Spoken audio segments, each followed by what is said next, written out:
l'avant-dernière étape avant l'arrivée finale du 3e tour de la RDC qui revient près de la capitale avec la 8e étape, Nsele Nsele. Bienvenue à tous sur TV5 Monde.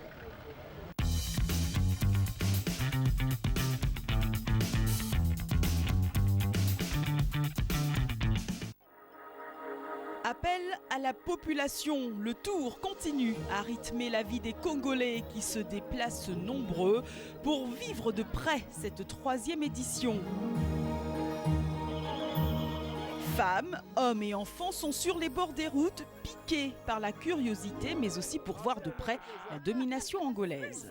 Je ne suis pas surpris par, je dirais, la prestation de l'Angola, parce que ce sont des professionnels, ils courent en Espagne, ils sont basés en Espagne, donc quand ils sont arrivés là, on savait quand même ce qu'il allait faire. Ils roulent en équipe, quand le coureur est échappé, l'équipe se met en route pour ramener, donc c'est très difficile de pouvoir s'échapper. La qualité ici, il faut d'abord être grimpeur, ça c'est certain, mais il faut être complet, il faut être rouleur, il faut être sprinter et il faut être grimpeur. C'est cette qualité qu'ont bien sûr les Angolais. La ville de Nsele reçoit donc l'avant-dernière étape du tour et toujours cet habituel sourire et cette bonne humeur de Igor Silva qui contraste avec les visages fermés de certains.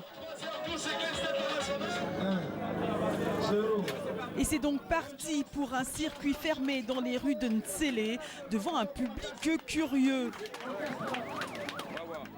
Avec dès le départ la prise en main des Angolais. Les détenteurs du maillot jaune vont tout de même être surpris par l'attaque de Mor Diop Baye.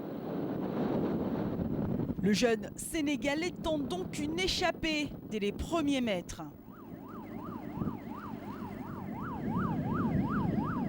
Mor Diop Baye, le téméraire, continue d'accélérer.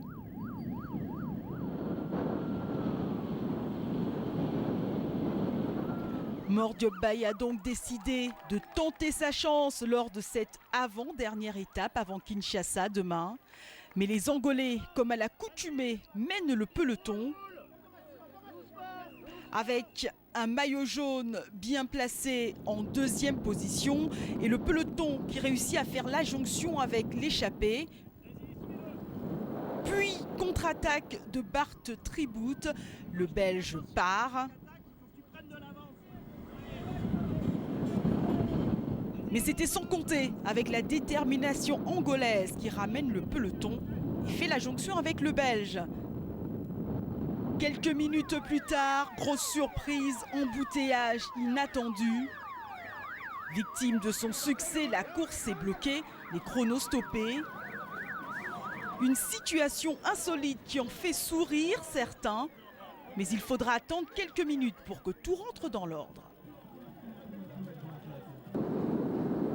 La course reprend et pour des raisons de sécurité, l'étape redémarre en ligne. Il ne s'agit donc plus de circuit et toujours les Angolais, toujours le maillot jaune dans leurs attitudes qui confirment qu'ils maîtrisent la course et s'organisent pour conserver le Graal. Encouragés par des badauds sur le bord des routes. Et le peloton continue tranquillement sa traversée des villages avec des villageois enchantés de vivre cette fête de la petite reine. Et si certains coureurs visent l'étape, d'autres, comme les Angolais, protègent jalousement leur maillot jaune. Les coureurs arrivent en sprint massif, un sprint remporté par Rasmane Ouedraogo. 2e victoire d'étape pour le Burkinabé. Le maillot jaune reste sur les épaules de Igor Silva.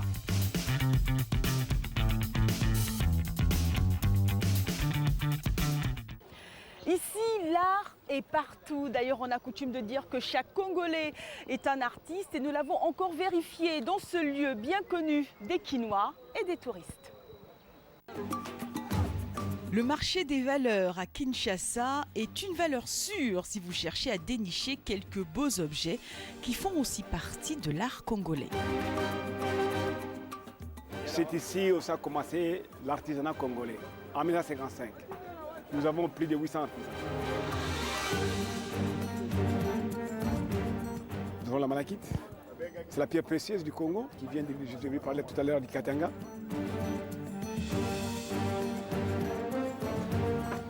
C'est le masque de Chokwe. Chokwe, on le trouve dans quatre pays. En RDC, en Angola, en Zambie, puis en Mozambique. Et chaque province a sa représentation. Ça, c'est les sables. C'est avec les sables. Ce n'est pas la peinture, mais c'est avec les sables. Voilà, et ça, c'est pour les chefs. Quand on est chef au village, il se met sur une chaise de chef. Ce n'est pas donné à tout le monde la chance d'être chef.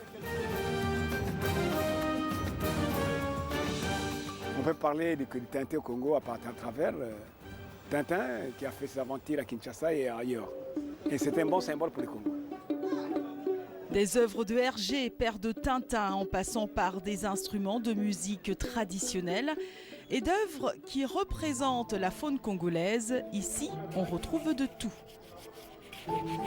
Pour faire une pièce comme ça m'a pris 3 jours. La première étape, le bois est taillé, le bois est brite. La deuxième étape, il est poli. Et puis la troisième étape, il est fini. Un lieu de culture qui mérite d'être visité peut-être lors de votre prochain passage ici à Kinshasa. Qui sait ?